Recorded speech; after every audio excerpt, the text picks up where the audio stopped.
Well, confirmation in Parliament yesterday that none of the companies that are being investigated by the Special Investigating Unit for the tenders they received during the Covid-19 pandemic for providing PPE have been stopped from working for government. 51 companies have been implicated in the investigations that revealed how government money may have been taken illegally during that time. Professor Kedibone Phago is the director of the School of Government Studies at Northwest University. Professor, good morning to you. If we look at the situation, we have companies implicated in wrongdoing. There are long processes here. It seems nothing stops them from doing business with government now. How do you assess what's really going on here? I think there might be a sense of frustration that people can do the wrong thing and kind of get away with it. Morning, and thanks for having me, Stephen. Good morning to the viewers at home. Yes, it is worrying that we can continue to have the people who are found to be on the wrong side of the law just to continue with business as usual with absolutely no consequences. We need to be concerned as citizens. But I think it tells us a number of things. It tells us that we completely disregard the documents, the assessments, the reviews from the Office of the Auditor General.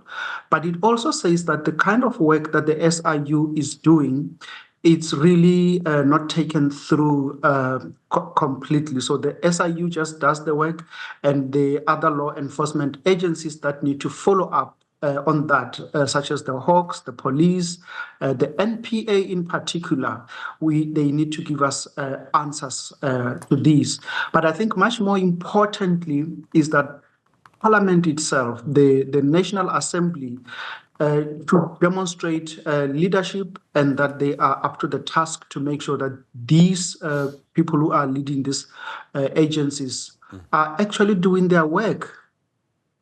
I mean, this goes back, I remember about 3 or 4 years ago, it seemed that cases by the SIU and other agencies would go to the Hawks and nothing would happen at that point. And there are reasons why. The Hawks, until very recently, had half the number of detectives that they actually needed. Half of their detective posts were left vacant. We have leaders who claim time and time again they want to fight corruption. And yet, I don't know if that's what we're seeing is happening. It looks almost like people are not trying to fight corruption. We don't see the people who do this going to jail.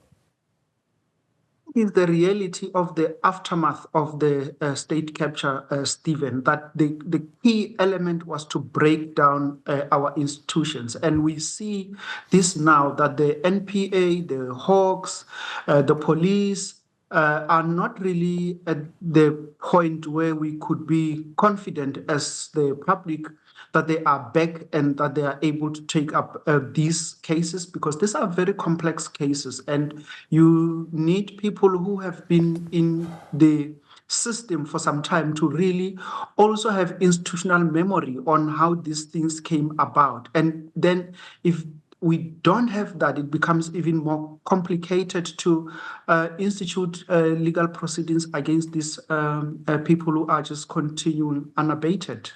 So, the people who head the NPA, the people who head the Hawks, the people who head the SIU, they're all respected. They're respected in their fields. They're respected for their knowledge.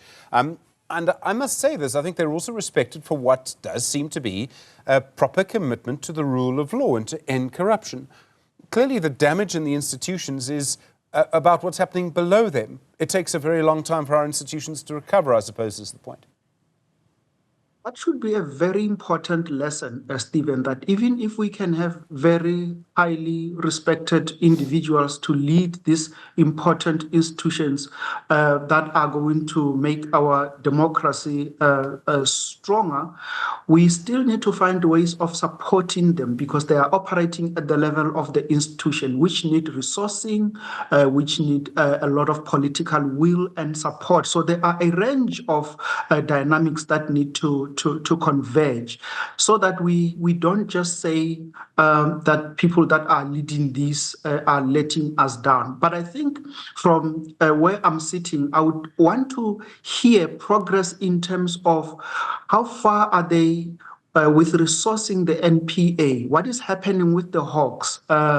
Can we make plans to ensure that in the next year or two, these important institutions that we use as a country to fight corruption are actually optimal and that they are doing what is expected of them. If we don't get these kinds of reporting, then we will still continue to operate in the dark.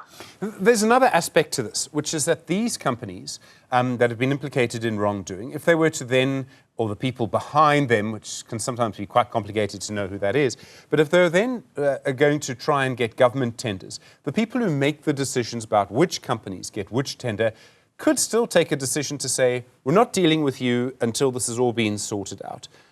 I'm sorry to say this, Professor, I don't have faith that that will happen. It seems to me that when a company gets a tender, they get another tender, almost no matter what happens. And I'm never clear as to what the real interface is there. So, I mean, we are frustrated, Stephen. And I think the reason for frustration is that we know that the people that are involved in this malfeasance are the same culprits and that they are just recycling themselves and that they are highly dependent on the tendering system for their survival. And they are not going to go down without a fight. So this is the reason we need to find other ways of coming together as a society, use parliamentary processes, use the civil society to put pressure on our law enforcement system. But if we just sit back and keep quiet, I think they will continue to do that, because it is a question of political will. It is a question of professionalizing the public service. It is a question of making sure that our accountability structures, the National Assembly Committee committees, the AG's office, the Public Protector's Office, the courts. So we need to have a range of arrangement to really put together a thorough strategy. Until we do that, I think we will just be in circles, moving in circles. There are all sorts of other things that have happened over the years around this. I mean, I'm sure that if if a government official were to say publicly, these 51 companies, my province will have nothing to do with them, and that's because I'm taking a moral position, I think one of those companies would probably go to court, because they, some of these people, it sometimes, let me put it more carefully, it sometimes seems to me that some of the people involved in this have no shame. I mean, I don't know what other English phrase to use. There may be better ways to describe it. What I'm trying to get to is we have this legalistic approach. I mean, so often people will say, innocent until proven guilty, innocent until this, the processes aren't finished, or my favorite, sub judice, which is nonsense. And yet morality, what is wrong and what is right, we all know what that is. That is, for me, the most important point with regard to the notion of professionalization of the public service, that once people are pointed out on the wrong side of the law, they need to use their own conscience and do a self-introspection. But we need that from the leadership. So we need that from, the highest office in the land. We need that from the speakers of parliament, the chairperson of the National Council of Provinces. We need this from, our DGs. We need this from our municipal managers and mayors. So if we don't demonstrate this at the highest level in our system, then we are actually paralyzing our accountability structure. So indeed, the issue of ethics is at the core of maintaining our accountability systems as a country. So I think, by and large, my impression is that many of these companies are actually protected politically, and this is why we are failing to actually even make any sense of why are they still doing business with government. And the quickest answer is somebody is protecting them and doing so at the expense of taxpayers and at the expense of public service delivery. Professor Kedibone Phago, always good to hear from you, sir. Thank you very much indeed. Professor Phago is the Director of the School of Government Studies at University of North West.